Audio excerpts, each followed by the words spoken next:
Hello everyone. Welcome back to the third installment of the Dream Harbor series. You know the drill. Grab some hot chocolate, get that blanket, switch on the Christmas lights and listen to The Christmas Tree Farm by Laurie Gilmore. Read by TR Reading Nook. Enjoy! Chapter 1. Kira North hated Christmas, which was unfortunate considering she was currently the proud owner of a Christmas tree farm in a town that was far too cute for its own good, with residents that couldn't seem to take the hint and leave her the hell alone. She breathed out a frustrated sigh as she closed the door on her latest visitor. Some guy named George, who'd dropped off a complimentary sample of Christmas gingerbread cookies from the bakery in town, and a business card, and more than a few hints about a plan to do business together. He was the third one this weekend. Yesterday, Deputy Mayor Mindy Walsh had dropped by on behalf of the town council to hand her a flyer for the annual tree lighting next week, as though Kira hadn't seen 500,000 of those every time she went into town for food. And just this morning, an entire family showed up, kids in tow with matching Christmas sweaters, asking if they could cut down a tree. She'd pretended not to see the children's tears as she turned them away. It was all a bit much. She slid down to the floor, her back against the door, and tore open the red and green cellophane protecting the cookies. She picked a Santa-shaped one and bit off his head. Unfortunately, he was absolutely delicious, all nutmeg and cinnamon. Damn him. The cold seeped through her back as she finished him off one decadent bite at a time. The door was freezing. The floor was freezing. The entire crappy old house she'd moved into 3 months ago was freezing. She leaned her head back against the door with a soft thud, attempting to pretend that she was fine. It was fine. She would just put on another sweater. Even though she was already wearing two, she'd put on a warmer pair of socks. People sometimes wore hats inside, right? The ancient radiator beside the door let out a defeated whine. Right. Time to get up. Time to get up and get back to work because the quaint farmhouse she'd bought, sight unseen, was actually a decrepit old farmhouse with a heating system on life support, and the acres of scenic farmland was actually a beloved but totally run-down Christmas tree farm. And even though she'd sworn not to reopen it, now she had to in order to make some money and fix up this place, seeing as how she'd spent all hers buying it in the first place. If she wanted to survive the winter and not be found frozen to death by a nosy but well-intentioned neighbor, she needed to get this place up and running and fast. It was already the Sunday after Thanksgiving, and judging by the family she'd devastated this morning, people were dying to get their trees up. She grabbed a blanket on her way past the couch and shuffled over to where she'd left her laptop on the ancient wooden dining room table the previous owners had left behind. They'd left a lot of junk behind, actually. She kept finding old mail tucked away in odd places, but hadn't bothered opening any of it. The table was nice, though. It fit her farmhouse aesthetic. She flipped open her computer. Still no Wi-Fi. It hadn't worked right since that power outage last week. Damn it. How was she supposed to hire people, set up a website, and create a social media presence for this place without Wi-Fi, and with an incredibly unreliable cell signal, in like 2 days? She slumped down in the closest chair and practiced not crying. Her tears would probably freeze on her face if she did. She sniffled them back in and tried not to think about how pitiful she must look right now, wrapped in a worn comforter, packed into way too many layers of clothing, nose red from cold and crying. This wasn't at all how things were supposed to go. First of all, she wasn't supposed to be alone.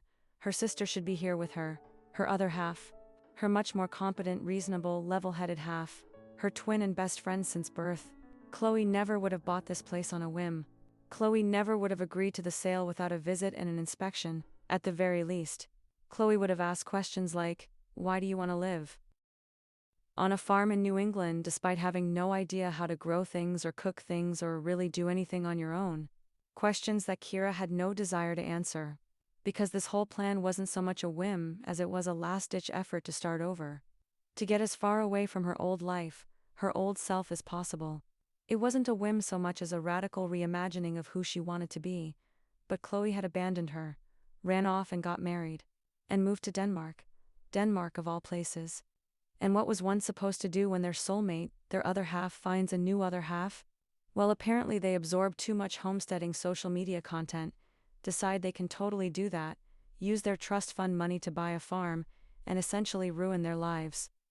Okay, so maybe this specific plan was a little bit of a whim, but here she was, Miserable and alone, and really freaking cold. Kira wiped her cheeks with the back of her hand. This was ridiculous. She had to do something, or that image of herself, frozen to death in her bed, was about to become reality. She shoved another cookie in her mouth for strength, grabbed her phone, wrapped her blanket around her more securely, and headed for the back door. She slid on her new boots and stepped outside. It might have been warmer outside than it had been in her house. The sun, however weak this late in November, definitely helped. If she was going to survive this, she was going to have to get used to these northern winters. It hadn't even snowed yet, and she already felt wildly unprepared. The temperature in Georgia rarely dropped below 50 degrees, and certainly not in the middle of the afternoon. Today couldn't be warmer than 30. She was so screwed. No tears, not right now. Not until later, when she was huddled under her blankets in bed instead of out here in the backyard, where any roaming resident of Dream Harbor could pop up like some kind of jack-in-the-box nightmare of glad tidings. She held up her phone and started wandering through the rows of trees just past her tiny yard. Surely if she walked far enough she'd get some kind of signal. She could probably go into town and work at the library, or that cafe everyone seemed to love, but that would require being out in public, which she did not feel up to in her current state of mental breakdown. So, wandering the fields in her flannel pajama bottoms, ratty old sweaters, and down comforter it had to be. The trees stretched in tidy rows ahead of her, ranging in height from her waist to at least a foot or two above her head. Luckily, the trees had just continued being trees, even without an owner for the past few years. They could use some trimming and shaping, but overall, her crop was in good condition. It was the barn that was nearly falling down, and the house that required significant work. But first, money. And before money, employees, and a real live business. Something Kira had never done nor aspired to do in her entire life, but she didn't have time to dwell on that. Not before a giant black blur raced across her path with two smaller blurs at its heels. Kira shrieked. The dogs barked. The man following them skidded to a stop. Elizabeth Heel, his voice was stern and harsh, and the biggest dog loped happily to his side. Good girl, he patted her head. Odie, Pudgy, Heel. He tried to get the other two dogs' attention with the same stern tone, but it was far too late for that. Kira was already squatting to pet the two little wiggly bodies at her feet. Look at you, sweet babies, she crooned. Little angels. The smallest dog, some sort of Westie mix with wiry white hair, pushed its cold snout into her palm, huffing in excitement. The other one, who must have been at least 100 years old in dog years, waited patiently for scratches between its floppy ears, its tongue lolling out of its mouth. What good doggies you are, so sweet, Kira went on, petting and scratching, and so generally delighted to have such precious babies on her property that she'd nearly forgotten the man until he was towering over her. Sorry about that, he said.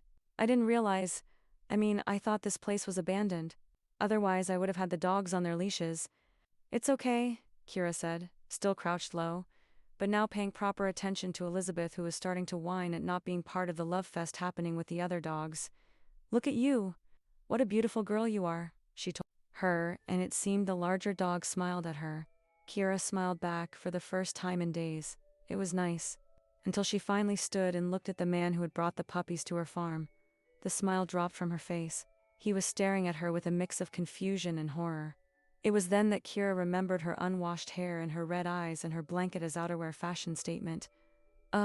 This day, this town, these people. They were everywhere.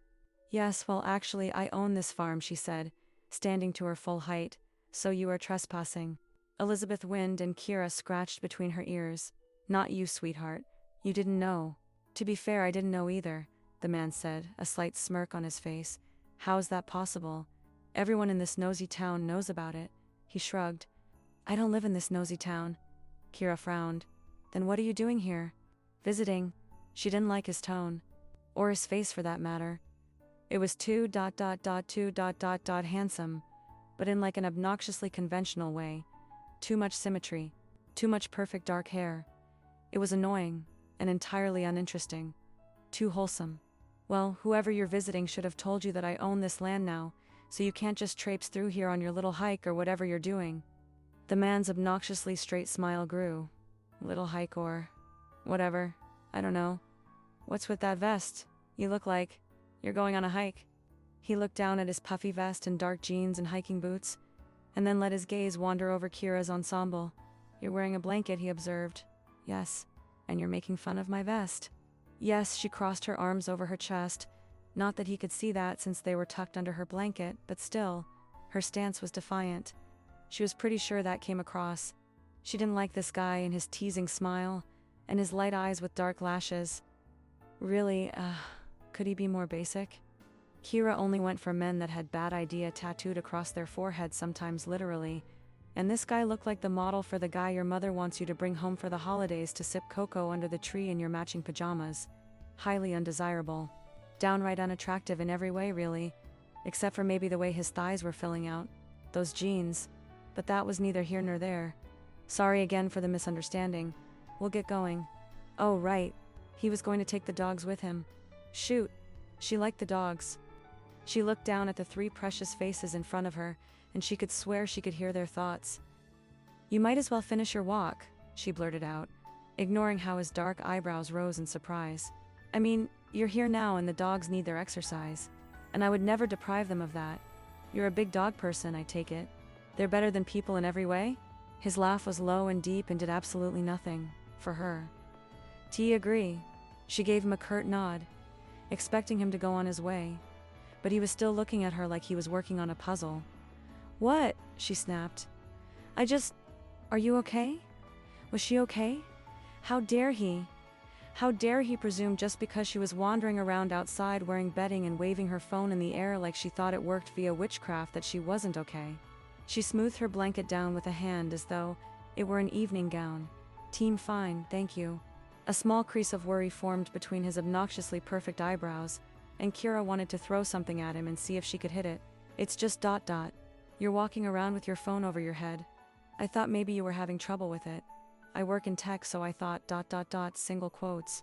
A tech bro? Oh, just what she needed. Always trust your first instincts, and her first instincts were right. She didn't need some Silicon Valley. Let's go for a hike wherever we damn well please because we think we own the whole world Clark Kent look-alike to rescue her.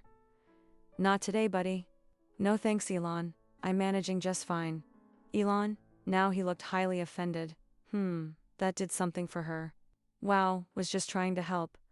No one asked you to. He held up his hands. Sorry, you're right. I'll, get out of your hair. Thank you. She didn't look at him as she said it. The hurt expression on his face had taken some of the fun out of the whole thing. Instead, she crouched one more time to say goodbye to her new friends. Bye, sweet babies. Enjoy your walk. She gave them enough pets to last for a while, and by the time she was standing again, the mystery man had already turned and was walking down the row of trees, whistling for his dogs to follow. And unfortunately they did.